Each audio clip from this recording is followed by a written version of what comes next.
Hello and welcome back to another video. So it's been a while since my last scrapbook video. I will say before I get started that, as always, everything is linked in the description box below, including this scrapbook, including my label maker, everything. If you're short on some scrapbook supplies, then click the links in the description and fill your boots. Before each scrapbook session, it took me about an hour actually to go through all of my photos and put them into albums. Because I've got this thing where I basically take too many photos, it takes me quite a while. So I've got the topics of the things that I want to scrapbook today. So I'm hoping to do a double spread on Leiden, the Isle of Wight, Brighton and Canterbury. I live in Brighton, but I'd never actually done a page on Brighton before. I'd only done my holidays and stuff. So my plan is to start with the Leiden photos. Of course, it wouldn't be a holiday spread without a map. I've also got my train ticket to the airport and I've got lots of photos. So Leiden is basically a city right next to Amsterdam in the Netherlands, and they're known for having poetry across the walls. So I tried to see as many poems as I could, take photos of them, and then what I was going to do was do something similar to my Poitiers page in France. So I was going to try and do something similar to this, where I basically highlight on the map where the poem is and like go across it like this. But I'm not sure if my favourite photos are actually the poem ones or if they're just general ones like us eating sushi and just us in the lift and eating food.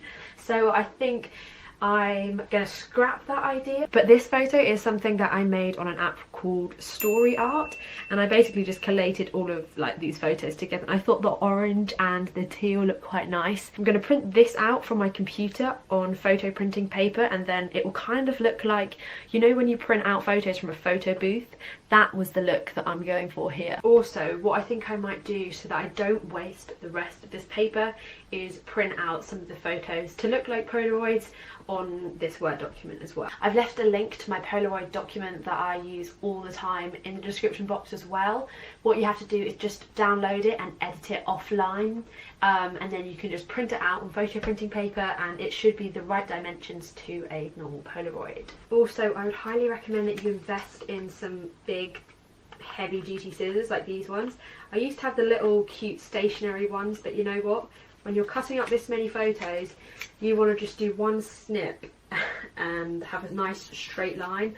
With the small scissors, this would honestly take you a lifetime to do. So what I've done is I've ripped off this little piece of card, and I did my card trick where I rip off the back so it's not too thick, because if you look at this book, I have used that trick. Had I not, this book would definitely be double the size. So yeah, just a little reminder, whenever you have cards, please do rip off the back, otherwise it will just be a pain to stick.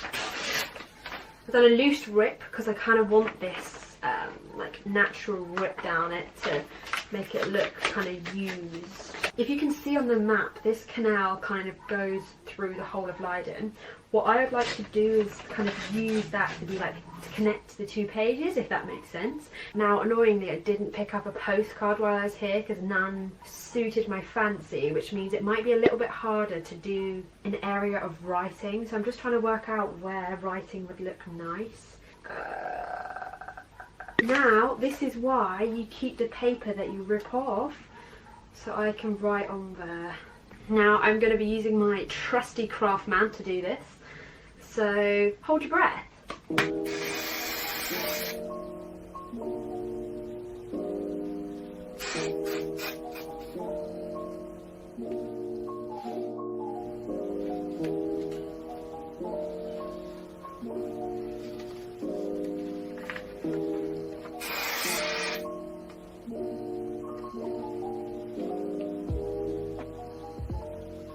Because I don't want to kill myself by using too much of this, I'm going to be using my little sticker corners, not my photo corners, but it's basically just double-sided tape that has been pre-folded for you, so it's really quick and easy to use.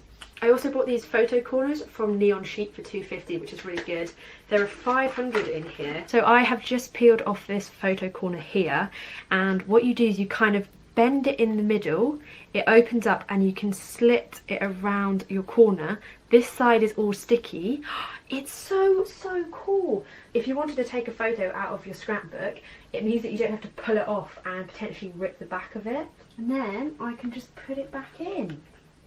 That's so good. The page would never be complete without some stickers. If you ever visit Leiden, one thing you will probably notice is that they love cats there. So that is why I'm going to stick these little cat stickers around this page, because then it's just like you're walking the streets of Leiden.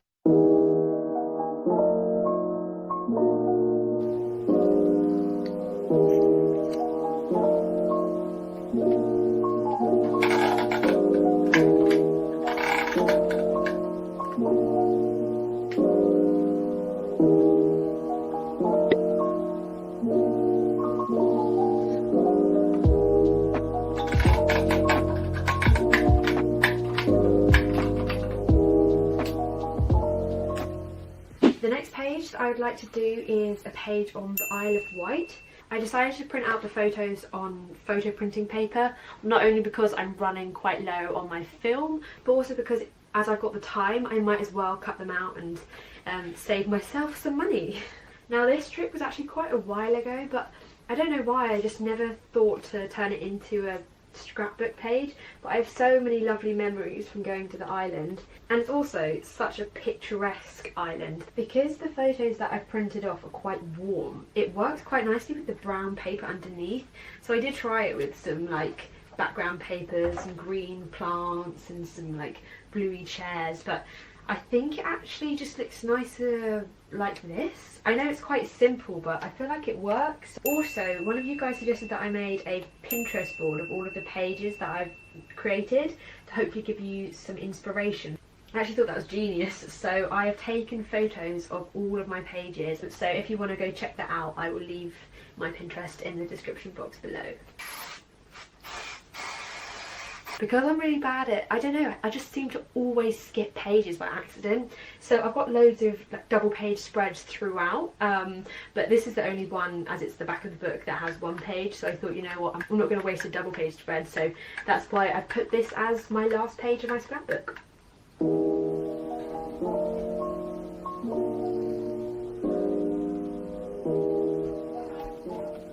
Now if I was going to go really NYC on this, I would stick some flowers. I'm contemplating whether that's going to ruin it and make it too messy.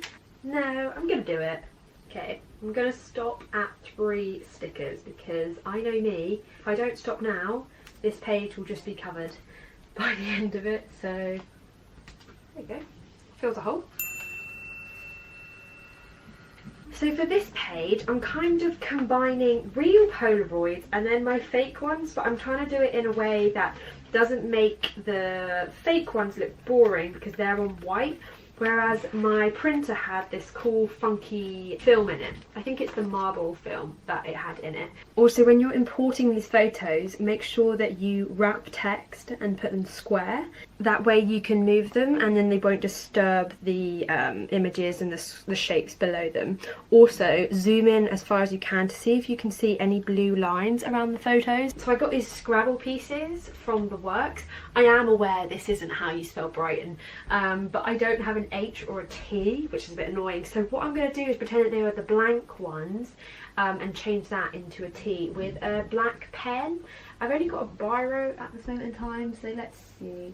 Something else that I used to collect when I was younger was postcards, because I used to send them out to pen pals. And I have these kind of old-fashioned ones, and this was the last one that I kept because I just love them so much. Reproduced from chromolithographs. Maybe I could incorporate it onto this page somehow. What I'm going to do with this envelope is I'm going to stick this part of the envelope down, flip it like that so I can flip it up.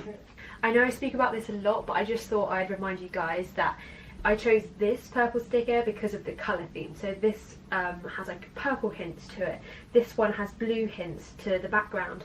This is like a warm toned one, would kind of work, but it's nice to kind of enhance the background colours to stick to your themes.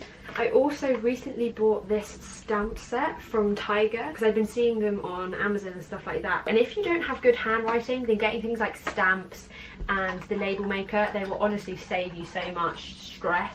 Another thing, if your handwriting isn't the best, is to maybe look into getting stencils. So not like the kiddie ones, but the cursive ones. So any spare space, empty space that you have like this or this is the perfect time to use your washi tape. Oh my god, and we've got red ink as well. This is cool. And then hopefully this kind of goes with the theme of these.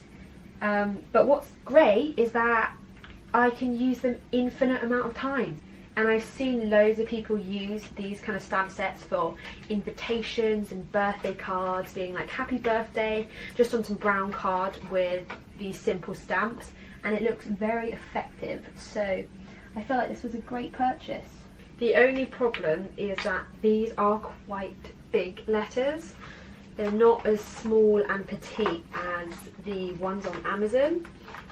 So if you wanted to write longer words on your Polaroids or your titles, you wouldn't be able to. My plans for this page in Brighton is just to kind of like list some of my favourite memories and my favourite things to do in summer. I am really happy with how my Brighton page has turned out. I could potentially stick this extra photo underneath here. You know what, I'm going to do that. Shark do do do do do do, baby shark.